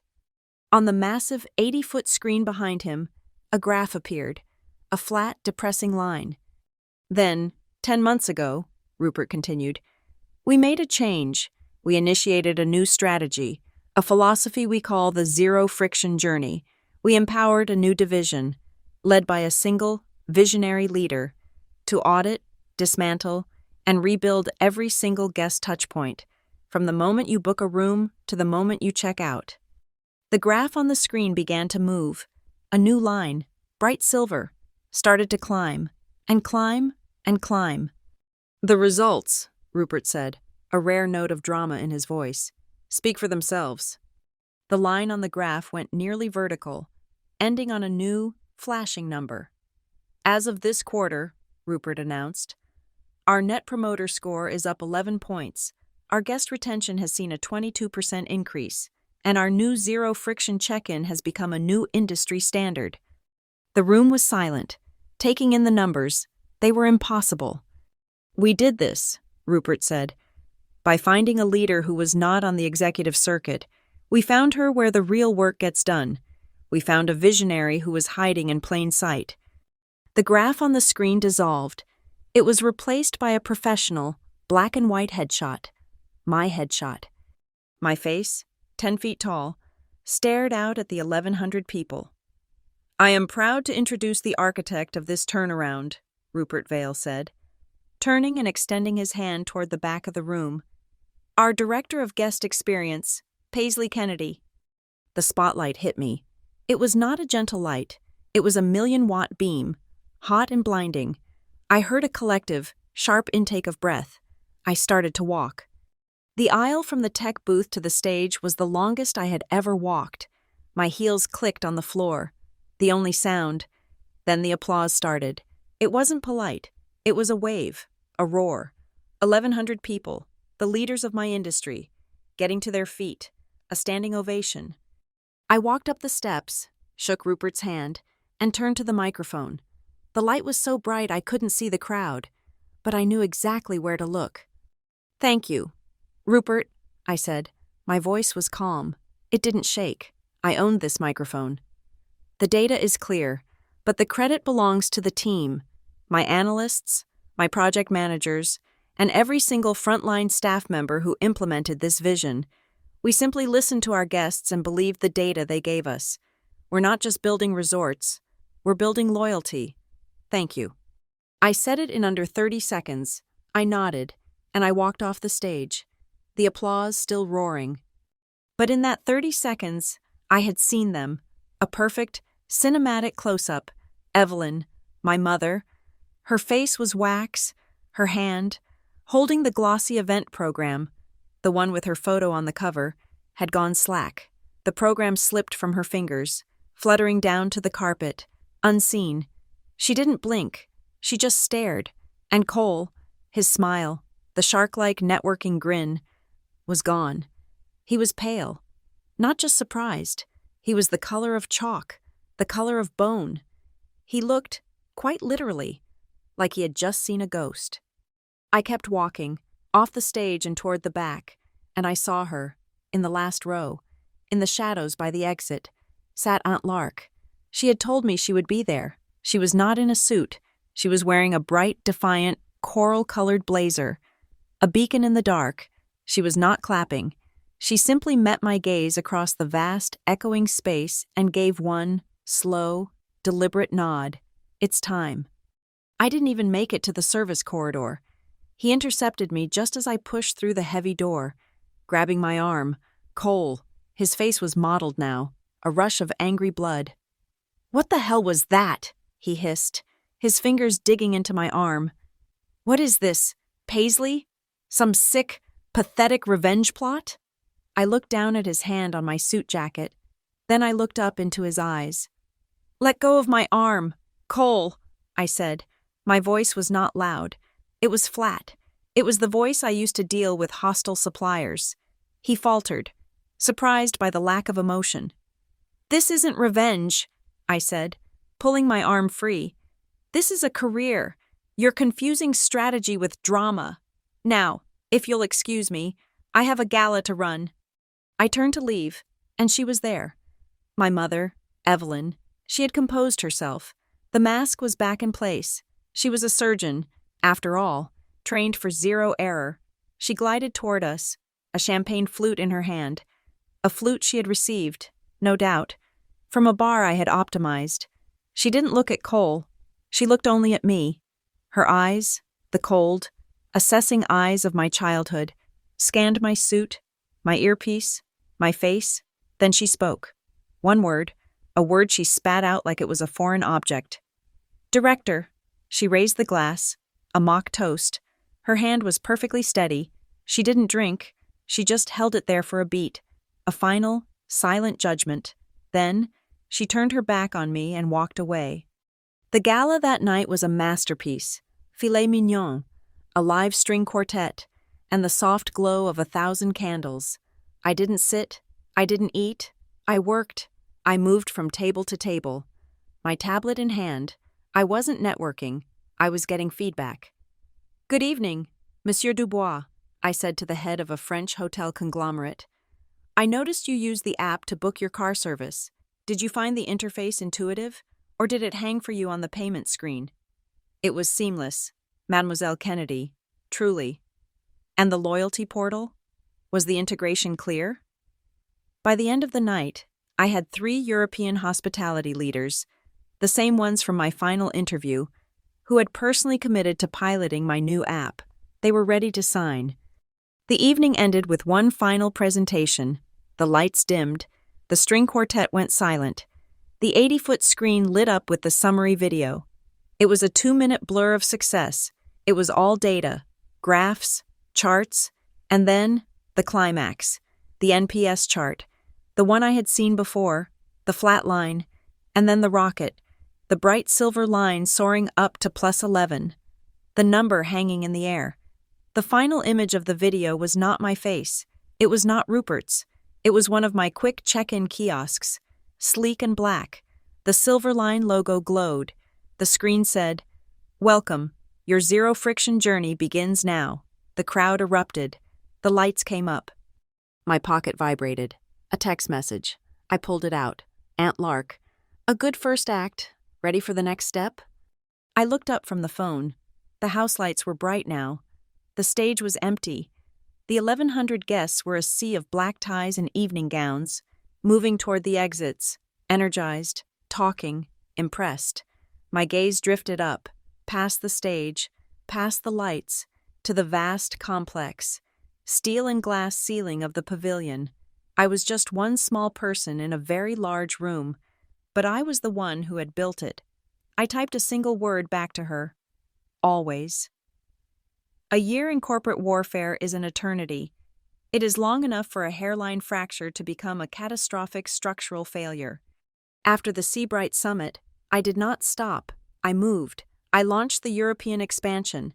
I rebuilt our analytics department from the ground up. I optimized. I worked. My family, however, fractured. The news, when it came, was not gossip. It was data. It appeared first in the specialized financial blogs that track debt-to-equity ratios in the hospitality sector. The term used was over-leveraged. Kennedy Heritage Retreats, the great immovable fortress of my father's ego, was drowning in debt. Then came the quarterly analysis, a brutal, extended low season, longer than their projections. Debt servicing costs that had ballooned with interest rate hikes, and in a single beautiful bullet-pointed line, a systemic interruption in guest experience, leading to a collapse in brand loyalty. My zero-friction journey was not just a success, it was a weapon. It had bled my father's legacy model dry. His guests had walked off his properties and onto mine. Then, the first assets went up for sale. Not a public offering, but a quiet, desperate, silent sale, shopped to private funds. It was not the flagship Cedar Bridge Lodge. It was the workhorses, Twin Arches and Ridgepoint, two large, valuable properties that were now anchors, pulling the rest of the company under. The corporate failure signaled the personal collapse. Cole Kennedy, the golden child, the star, was the first to vanish. His LinkedIn profile, once a blinding monument to his own success, became vague. His role at Arbor and Pike Capital was gone, replaced by the humiliatingly ambiguous phrase, exploring new ventures. A contact in Seattle told me the real story. The $12.4 million deal had been a mirage. It was a high-risk gamble that had imploded, and Cole had been quietly separated from the firm. His office, I was told, was cleared out overnight. A ghost. Then, my mother. I learned of her surrender not from a phone call, but from a change of address notification for a shared medical journal subscription. Dr. Evelyn Kennedy, the woman of zero error, had taken an indefinite leave of absence from the Northwind Heart Institute. She had abandoned the cold, empty lodge in Montana. She had retreated to a sterile, high-rise luxury condo in a development called Half Moon Bay South, a glass box by the ocean, where a surgeon who couldn't fix her own life could go to watch the tide. The fortress was empty. The news of the silent sale hit Rupert Vale's desk on a Monday. He called the strategy meeting for 10 a.m. on Tuesday. The boardroom was the high-altitude, glass-walled corner in Reno. Rupert, two VPs of acquisitions, our general counsel, and me. Rupert was brief. Kennedy Heritage is selling off assets to service its debt. They are distressed. Analyze. The first VP, a man named Harris, put up the numbers. The properties are solid. The land valuation alone is significant, but the brand is soft. Graham is desperate. We can probably get them for 60, maybe 65 cents on the dollar. Rupert didn't look at Harris. He looked at me. Paisley, you know these properties. You know the man. What's the play? I stood. I walked to the smartboard. I didn't pull up pictures of the resorts. I pulled up the county land deeds, the water rights, and the debt tranches attached to each property. Harris is wrong, I said. My voice was quiet, cutting through the room. We are not buying Kennedy Heritage. The brand is not soft. It is toxic. It is a liability. It is associated with decline, failure, and a subpar guest experience. I pointed to the land value. This is what we are buying. We are buying the land. We are buying the permits. We are buying the physical infrastructure. The brand itself is a negative value asset, which means we must be compensated for the cost of removing it and replacing it with our own. I looked at Rupert. We don't offer 65 cents. We don't offer 50. My proposal is 40 cents on the dollar. It is a clean, all-cash offer that closes in 10 days. We are not a competitor. We are a solution to his cash flow crisis. We are buying land, not legacy, and we are the only ones who can move this fast and this quietly. He'll take the offer because he has no other choice. There was a profound silence. Harris looked like I had slapped him. Rupert Vale, however, smiled, a thin, cold, predator's smile. 40 cents, he repeated. I like it, but Graham Kennedy would rather set his resorts on fire than sell them to me, to Silverline. He won't be selling to Silverline, I said. And he won't be negotiating with you. He'll be negotiating with a newly formed, anonymous holding company, a special purpose vehicle. I suggest we call it Willowglass SPV1. It will be registered in Delaware, managed through a third-party, non-affiliated law firm in Denver. Our legal team will build an absolute, impenetrable firewall. Silverline's name appears nowhere. It is just a quiet, cash-heavy fund from out of state, looking for a foothold in the mountain market. Rupert stared at me. Willowglass, he said, tasting the name. The lake. That is beautifully cold-blooded. Director, do it. Legal, build the firewall. Paisley, you will oversee the valuation from behind that wall. Make the offer. The plan was in motion. The SPV was created. The lawyers were building the firewalls. I was in my office, running the final numbers on the bid, when my assistant buzzed. A Ms. Lark Whitmore is in the lobby to see you. She does not have an appointment. My heart, which I thought had turned to ice, gave a single, hard jolt. Send her in, please. Aunt Lark walked into my glass and steel office. She was a splash of color, that same coral blazer, in my monochrome world. She looked at the city view, at the team of analysts working in the open plan area, and then at the nameplate on my desk. Director, she said. It was a statement. Aunt Lark, I'm surprised to see you in Reno. I heard, she said, her voice gravelly, that the crows are circling the lodge. The financial reports are public, I said, my voice carefully neutral. They are? She said. She reached into her old leather handbag. She pulled out a single, thin, manila envelope. The paper was yellowed with age, the corners soft. I also heard, through the grapevine, that you're the one buying. I didn't confirm, I didn't deny, I just watched her. She placed the envelope on the polished surface of my desk. You're smart, Paisley, and Rupert Vale is a shark. You're about to buy the branches, but you're forgetting about the roots. I opened the clasp. Inside was a single, folded document, a promissory note, a seed capital investment agreement, dated 20 years ago, from Lark Whitmore, to Graham Kennedy, for the purchase of the original Pine Trace Inn. You, I whispered, the words catching in my throat. You were the unnamed investor, the seed money he always bragged about. He was my brother, she said, her voice flat, devoid of all nostalgia. He had a big idea and no cash. I gave him the money. He paid me back, plus interest. But he was so excited, so full of himself. He never, ever read the fine print. My eyes scanned the document. I wasn't a bartender anymore. I was a director with a law school-level understanding of contracts. And this was a masterpiece. It wasn't just a loan. It was a preferred share option. A tiny, forgotten, single share in the core Kennedy Heritage Holding Company. And it came with a clause that only a pragmatist like Lark would have included. It stated that in the event any of the core assets of the company, of which the original Pine Trace Inn and its subsequent acquisitions, like Twin Arches, were defined, were sold at a significant loss or fire sale. A fire sale, legally defined in the document as any price below 60% of the last official valuation. The holder of this preferred share had the right to call an extraordinary general meeting of the shareholders, an EGM, to demand a full independent audit and to demand a complete restructuring of the board's Risk and Oversight Committee.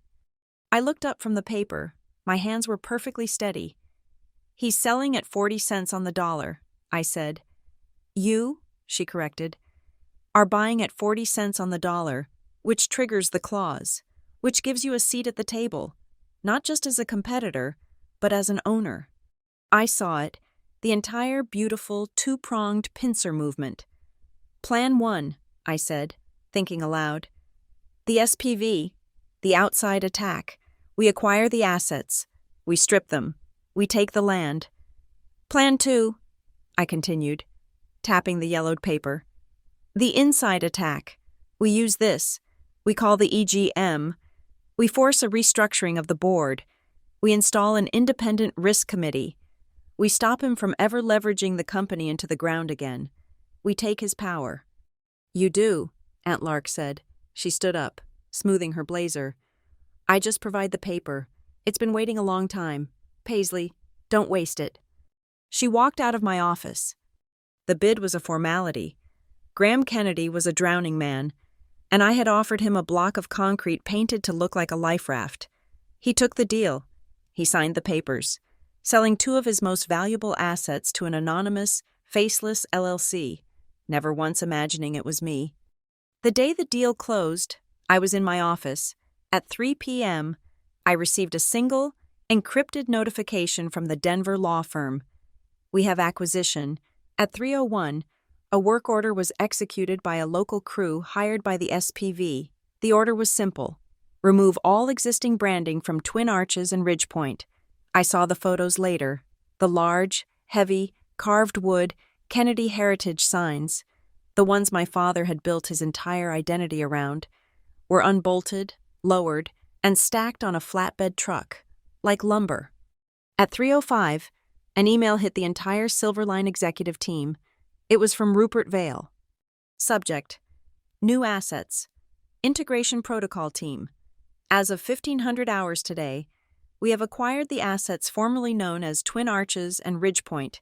They are now, effective immediately, Silverline Properties. Director Kennedy will personally oversee their integration. The standard zero-friction journey protocol, developed by Ms. Kennedy, will be applied to both properties. Effective immediately. All former Kennedy branding is to be considered defunct. Congratulations. Paisley. Excellent work. I read the email. I read the words, my protocol, my name, replacing his. I stood up from my desk and walked to the floor-to-ceiling window of my office. The Reno skyline was spread out below, a grid of light and ambition. I didn't feel happy. I didn't feel a thrill of victory. I didn't feel the hot rush of revenge. I felt correct. This wasn't a daughter getting back at a father. This was a systemic correction, a rounding error being fixed, a badly run company being absorbed by a superior one. It wasn't personal. It was just, as I had told my mother, my career. It was just a very, very good strategy. And now, I held the paper for part 2. The drive to Aunt Lark's cottage felt like moving backward in time. I left the monochrome, high-altitude desert of Reno, with its glass and steel Silverline headquarters, and drove east, back into the deep, snow-packed woods of Montana. Her cottage was in a valley the resort maps preferred to ignore, a place without cell service, where the snow piled up in soft, unplowed drifts. My glass office, my team of analysts, the entire relentless forward thrust of my new life at Silverline. It all dissolved. Lark's kitchen was the antithesis of that world. It was small. It was warm. It smelled, not of bergamot and chilled air, but of baking soda, old wood, and the sharp, tannic scent of strong tea. When I arrived, the kettle was already whistling, a high, sharp, human sound. She didn't say hello. She just motioned for me to sit at the small, 3-legged kitchen table. The tablecloth was linen, but not the crisp, 600 thread count industrial linen I had just sourced for the new hotels. This tablecloth was soft, worn thin at the creases, and embroidered with small, faded bluebells.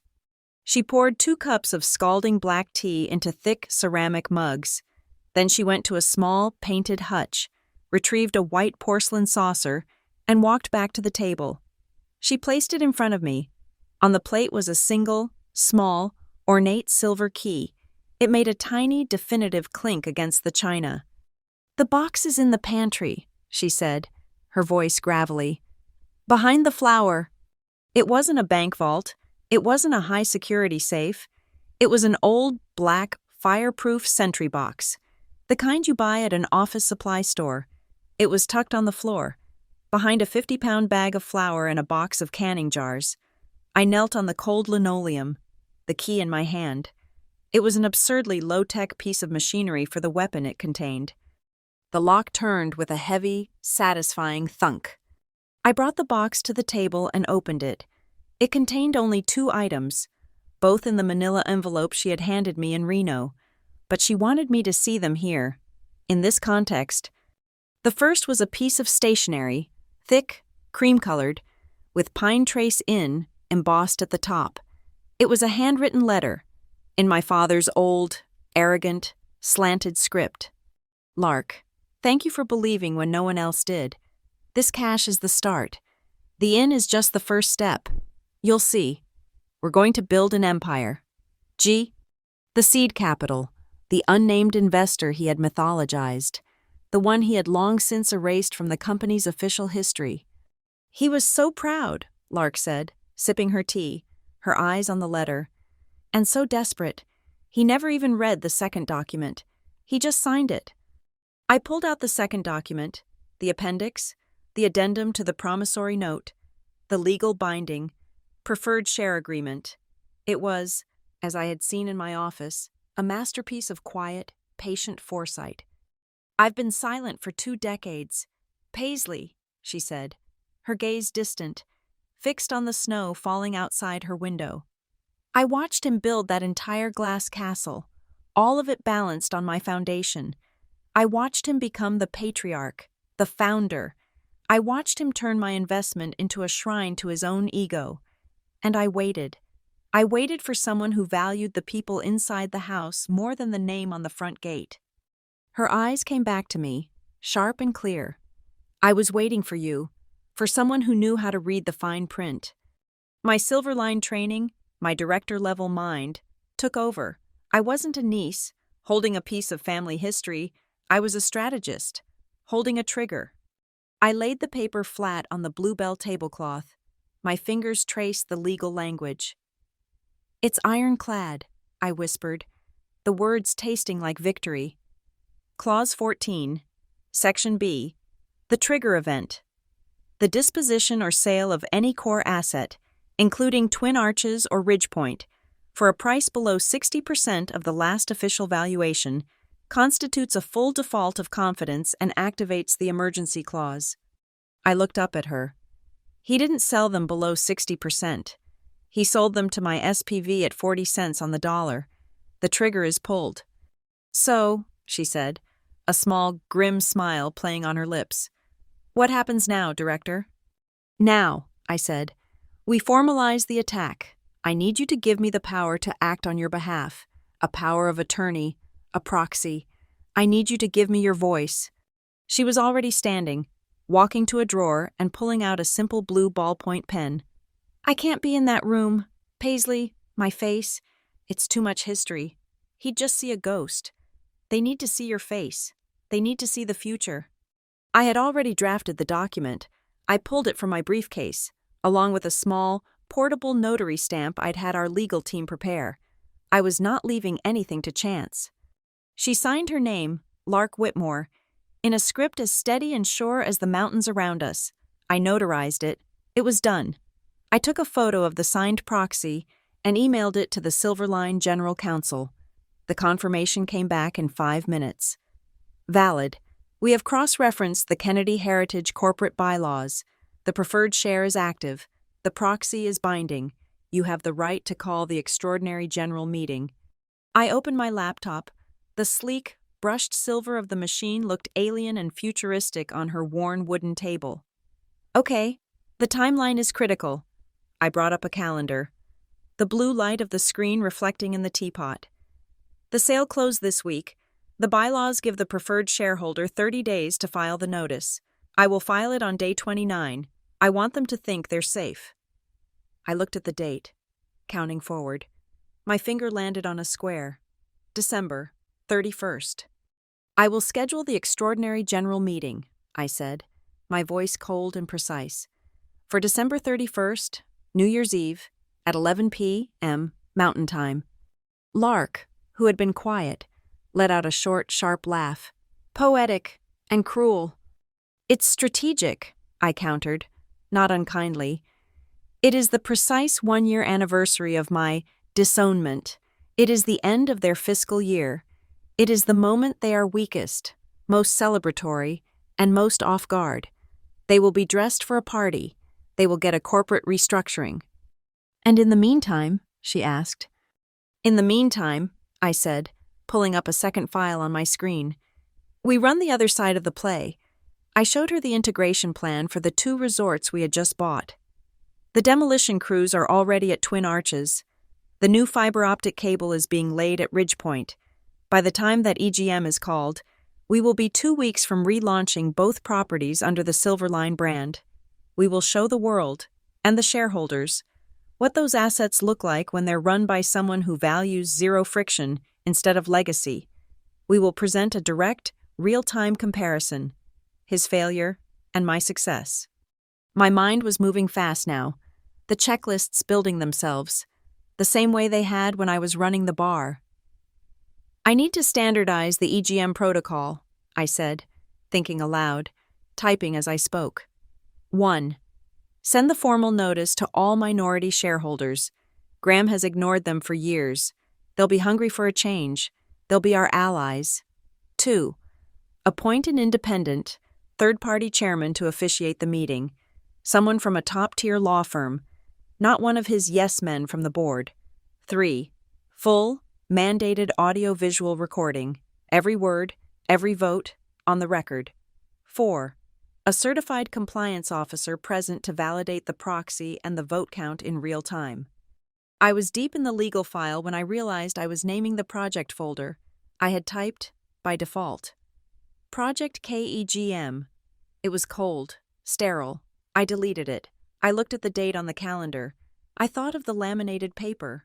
I thought of the blizzard. I renamed the file. Year's Turn. I looked up. Lark was just watching me, her expression unreadable. The kitchen was quiet. The only sound the hum of the old refrigerator and the clicking of my keyboard. Aunt Lark, I asked, my voice suddenly quiet. It was the first non-strategic thing I had said all day. Do you have any regrets? About any of it? Giving him the money, letting him build all this? She was silent for a long time, her fingers tracing the rim of her teacup. Regret? She mused. No, your father. Graham. He's a builder. He just builds for the wrong reasons. He builds for the plaque on the wall, not for the people inside. That's his flaw, not mine. She finally met my eyes. Her own were suddenly, shockingly, bright. My only regret, Paisley, she said, her voice dropping, is that I let you suffer in that system for so long. I saw you trying. I saw you breaking. I saw you graduate top of your class, and I watched him, and Cole, humiliate you, and I stayed quiet. I should have given you this paper 5 years ago. I wouldn't have known what to do with it, I said, my throat thick. I was just a bartender. I was just his daughter. You were always this, she said. She tapped my laptop, her fingernail making a sharp click on the metal. You were always the architect. You just needed to be cut out of their frame to finally see it. I stood up, she stood up, and in the middle of her warm, small kitchen, surrounded by the ghosts of her brother's ambition and the architecture of my new one, we hugged. It wasn't the awkward, brittle, air kiss on the cheek hug of a Kennedy Christmas. It was a real, solid embrace, a transfer of power, a confirmation. As I held her, the stove's analog timer, which she had set for a batch of scones, went off, a single, sharp, metallic ding. It sounded like a period, the end of a sentence. I let go. I gathered my files, my laptop, my proxy. I had walked into that kitchen a survivor, a reactor, a director running Rupert Vale's plays. I walked out into the snow-lit afternoon as the architect. I wasn't just fixing their broken system, I was building its replacement. The Glassline Center in Denver was a neutral, sterile box chosen by the independent council. It was a room without history, designed for hostile arbitrations. My father, Graham Kennedy, sat at the head of the long, polished table. He was not a patriarch tonight. He was an executive, presiding over a disaster of his own making, his face the color of old parchment, utterly exhausted. The room was mostly empty, just the required board members, his corporate secretary, and a very expensive lawyer. On the large screen at the front of the room, the EGM, the extraordinary general meeting I had called, was live. A single, empty chair was positioned at the table, a place card reading, Preferred Shareholder Representative. 200 miles away, in Reno, our room was not empty. The Silverline Strategic Command Center was dark, lit only by the cold, blue-green glow of the data wall. Rupert Vale stood, not sat, in the back corner. Our general counsel and her team were lined up at a console, and I sat at the center, a headset on, a single microphone in front of me. I was the ghost at their feast. We were not watching a party. We were watching a coup. The clock on the wall in Denver read 11:30 p.m. The independent chairman, a man from a neutral law firm, was about to speak. We will wait one more minute for the anonymous preferred shareholder. The doors to the boardroom opened. Aunt Lark walked in. She wore her coral blazer. She looked like a tropical bird in a morgue. She walked straight to the corporate secretary. She did not look at her brother. She placed the notarized proxy statement on the table. "I believe you are waiting for me," she said, her voice loud in the dead silence. "Or rather, for my representative. Here is the proxy." She placed a second, older document beside it. "And here's the part my brother forgot." Graham's head snapped up. His eyes, sunken and tired, flashed with a dull, angry light. "Lark, what is this nonsense? That old clause? That document is dead. It died with history." The independent chairman picked up the document. He scanned it, then looked at his own legal notes. "I'm afraid it is not, Mr. Kennedy. Our office confirmed the bylaws this afternoon. The preferred share was never canceled. The emergency clause is, in fact, active, and the proxy appears to be valid." The clock read 11:38. The chairman nodded to the technician. "We will bring the representative online." The large screen in Denver, which had shown an empty EGM logo, flickered. My face appeared, 10 feet tall. I was not in a motel room. I was in my office. My name and title, Director, Silverline Peaks, were visible on the glass wall behind me, blurred but intentional. "Good evening, Father," I said. My voice was amplified, calm, and perfectly clear. Graham recoiled, as if he'd been struck. Cole, sitting beside him, went white. "This EGM is called to order," the chairman said. "Ms. Kennedy, you have the floor." I looked directly into the camera. I did not see them. I saw the objective. "My name is Paisley Kennedy. I am here as the legally appointed proxy for the preferred shareholder, Lark Whitmore. Pursuant to the rights granted in the original Articles of Incorporation, I am citing Clause 14, Section 3, Subsection B. I spoke slowly. I made them listen to every word. The clause triggered by the recent fire sale of the Twin Arches and Ridgepoint properties, at a price representing only 40% of their valuation. This constitutes a gross mismanagement of corporate assets and a failure of fiduciary duty. I continued, my voice echoing in the sterile room. I tabled 2 motions. Motion 1, the immediate and mandatory reestablishment of the Corporate Risk and Oversight Committee, to be populated by independent, non-family directors. Motion 2, an immediate freeze on all further sales or transfers of any remaining corporate assets, pending a full, competitive, and transparent bidding process. Cole found his voice. It was high, shrill. "Objection! This is a farce. Conflict of interest. She works for them. She works for Silverline. She's the one who bought the assets.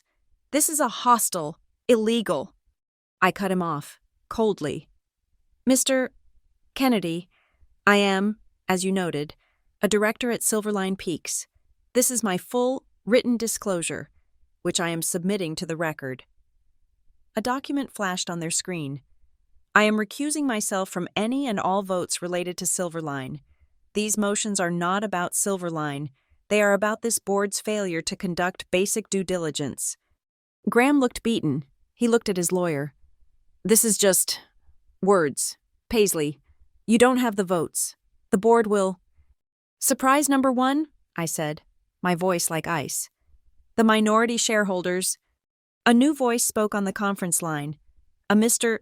Abramson, a small-time investor from Oregon who owned 2%. Graham, we've been asking you for years to invest in your people. We've been ignored.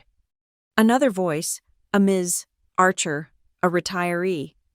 Lark Whitmore's original charter, the one this proxy is based on, included a clause protecting frontline employee investments, a clause you dissolved. We are voting with Ms. Kennedy. We support the reinstatement of the Risk Committee. Graham's lawyer was whispering furiously in his ear. They have the votes. Graham, the minority bloc is aligned. Surprise number two, I said. The record. I nodded to the chairman. The chairman spoke. Our office also recovered a digitized secretarial recording from the original incorporation meeting, 20 years ago, validating Ms. Whitmore's status as the sole seed investor. He hit a button. The tinny, audio-only recording filled the room. Graham's voice, young, arrogant. Lark, I don't care what the fine print says. Just give me the check. And Lark's voice. It says I'm protecting my investment from you. Graham Kennedy slumped. He didn't just look defeated. He looked erased. Surprise number three, I whispered, though only my team in Reno could hear me. In Denver. Cole's phone buzzed, then his lawyer's. He looked at it, his face contorting in confusion. What is this? Cole demanded. What now? His lawyer spoke, his voice grave. Graham, Evelyn, that was a call from the board at Northwind Heart Institute. Evelyn, they are formally requesting you return to your post, effective immediately, and publicly distance yourself from this unfortunate family corporate litigation. They are concerned about their insurance partners. My mother, who had been a silent statue, looked up. Her own hospital, her own board. They were cutting her off. The zero-error surgeon was now a rounding error. She stood up, pale and trembling, and walked out of the room without a word. The clock read 11:55. We are calling the vote, the chairman said, his voice final. All in favor of motion 1, the reinstatement of the Risk Committee. Lark, sitting in the back, raised her hand. The minority shareholders lit up green on the screen. The vote passed.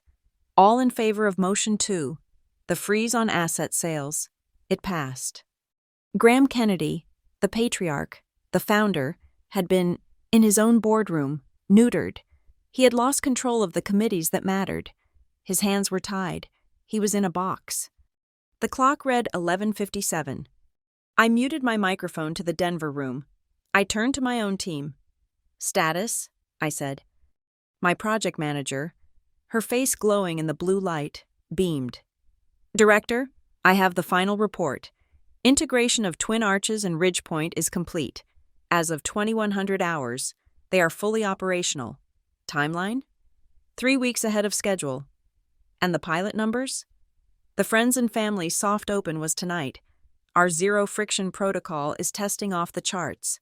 Our new property net promoter score, as of 1 minute ago, is a 94. A 94. Perfection. The clock read 11:59. In Denver, they were sitting in a stunned, dead silence. The EGM was over, but the line was still open. Graham was staring at my face on the screen. Cole was staring at the table. Lark was watching her brother. I unmuted my microphone. I leaned forward. I looked straight into the lens, speaking to the 2 men who had thrown me into the snow. 1 year ago, I said, my voice very soft, very clear. You stood in your dining room and you cut me off. You read my name from a laminated paper like I was a dead branch. You thought you were pruning the tree. I let the silence hang. This year, I said, I just replanted the entire forest. The clock struck midnight.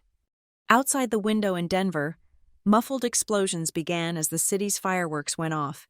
In Reno, the same, a distant boom of celebration. The screen in Denver went black as I cut the feed. 2 rooms, 2 cities, 2 companies, both, for entirely different reasons, were left in absolute, profound silence. New Year's Day, it was 8 and the world was frozen, but the sunlight was a clean, sharp, surgical blade. It hit the new, massive, brushed steel Silverline logo that had replaced the heavy dark wood Kennedy Heritage sign on the front of the Twin Arches Lodge. I had been up for 48 hours. The local press, drawn by the twin sense of a corporate rebirth and a high-profile family collapse, was gathered on the cleared walkway. I was in my element. I was leading the tour. "This is the zero-friction journey in practice," I said, my voice crisp in the cold air. I gestured not to a grand lobby, but to a sleek, integrated welcome area. The traditional check-in desk is the single greatest point of failure in guest hospitality. It creates a bottleneck and a power dynamic. We have eliminated it. I showed them the new tablet-based kiosks, the app integration, the seamless transition from car to room. We also toured the new restaurant. We have dissolved the previous vendor contracts, which relied on frozen, out-of-state supply chains. This is our new local kitchen concept. We have partnered with 12 regional farms. It has reduced our food cost waste by 30%, and our local investment is now a marketing asset, not a line-item expense. I led them past the newly refurbished Employee Center, a place my father had never once stepped foot in. And most importantly, we have rehired over 90% of the original frontline staff who were laid off during the Kennedy Heritage financial crisis. We have also instituted a small-scale employee stock ownership plan. At Silverline, we believe our frontline staff are not assets to be leveraged. They are partners in our success. The tour was scheduled to end at the resort's centerpiece, the outdoor ice rink. As I walked out onto the pavilion, I saw him. He was standing on the far side of the rink, by a leafless aspen, a man who had not been invited. My father, Graham Kennedy. He was not the patriarch. He was not the founder. He looked old. The exhaustion from the EGM the night before had settled into his bones. His eyes were not on me, but on the new, Silverline banners that snapped in the wind, banners that had replaced his own. He was staring at the physical evidence of his erasure. A few yards away, separate from him, stood my mother, Evelyn. She was a statue, hands jammed deep into the pockets of a black cashmere coat, watching, a spectator to her own life. Cole, I noted, was not there. He was, as I had concluded, a ghost. The press, sensing the confrontation, pivoted. Microphones and cameras turned from me to the man who had just lost his company. Graham walked toward me, his expensive leather shoes crunching in the snow at the edge of the ice. The cameras formed a semicircle around us. "Paisley!" His voice was a gravelly wreck.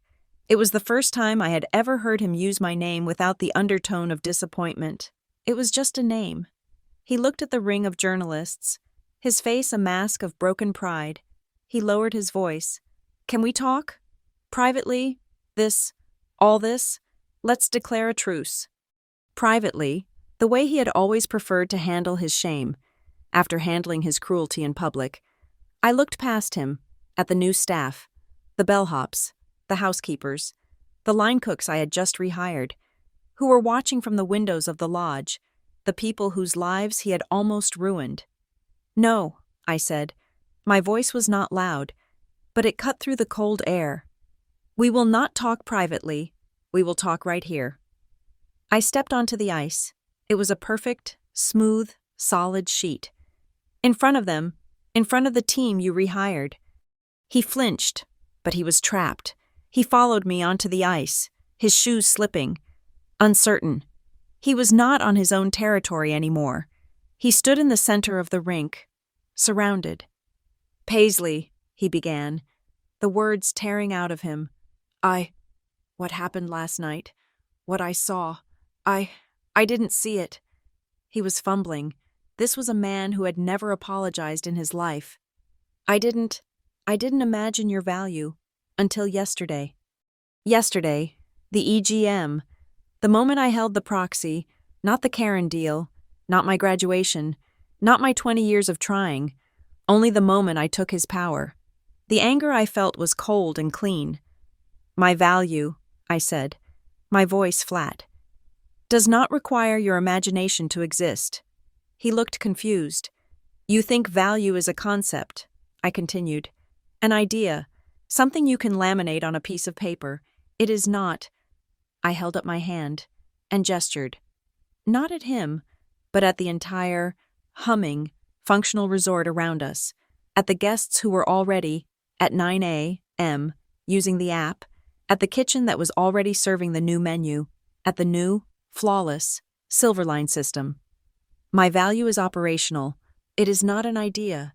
It is running, right now. Graham, a new voice joined the drama. Aunt Lark, she walked onto the ice, bold and bright in her coral blazer, carrying a leather portfolio. The press surged, but she ignored them, walking straight to her brother. There is one last piece of business, Graham, she said, her voice full of gravel and history. She opened the portfolio. The paperwork, from last night, the vote. She placed a document and a pen in front of him. You still need to sign the formal transfer of your seat on the risk committee to the new, independent appointee. The legal closing document, this was it. The public execution. The legal surrender. Graham Kennedy, the man who had disowned me in front of his family, was now being forced to sign away the last of his power in front of the press, his sister, and me. He looked at the paper. He looked at me. His hand was shaking. He took the pen. He signed his name. There was no applause. There was no sound at all.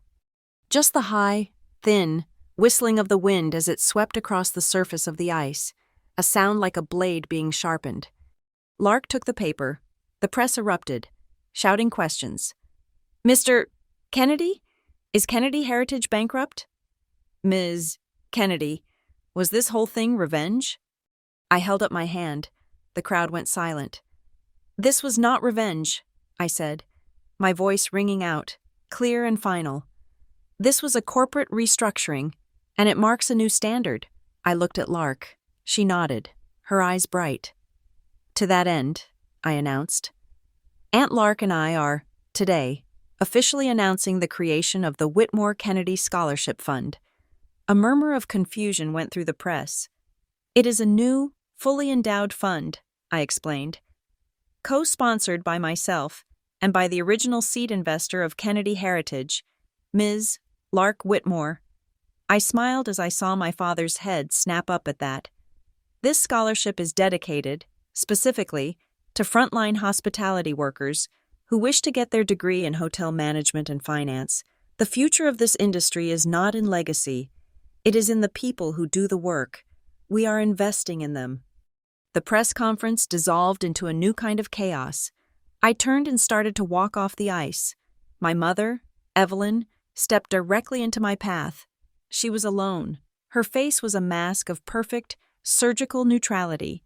She looked at me, not as a daughter. She looked at the woman who had just publicly executed her husband and redefined an entire company.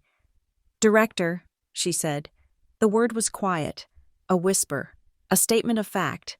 I looked back at her, at the woman who had sat silent, her face impassive, while I was disowned. The doctor of zero error who had allowed the greatest error of her life to happen. Doctor, I replied, it was not forgiveness. It was not reconciliation.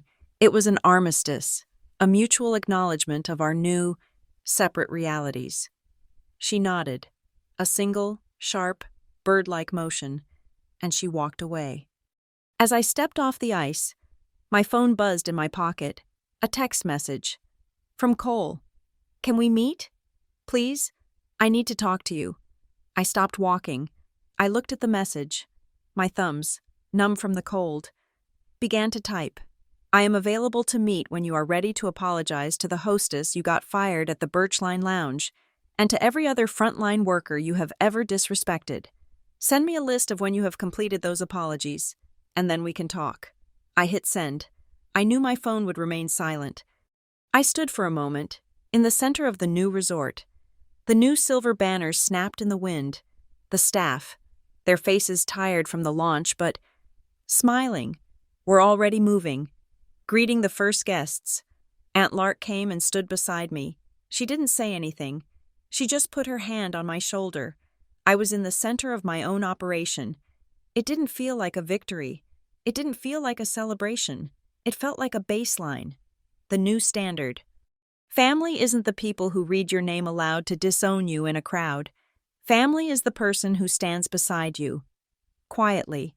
When you're finally ready to stand up, I walked out of that lodge, 1 year ago, into the snow. They thought they had cut me off. They were right. So I went out, and I built my own road, a road they can't see, they can't control, and they can never, ever cut again. Thank you so much for listening to my story. Please comment below and let me know where in the world you are listening from. I would love to connect and share our thoughts. Please subscribe to Lila Revenge Stories, like this video, and give it an extra boost by hitting the hype button so this story can be heard by more people.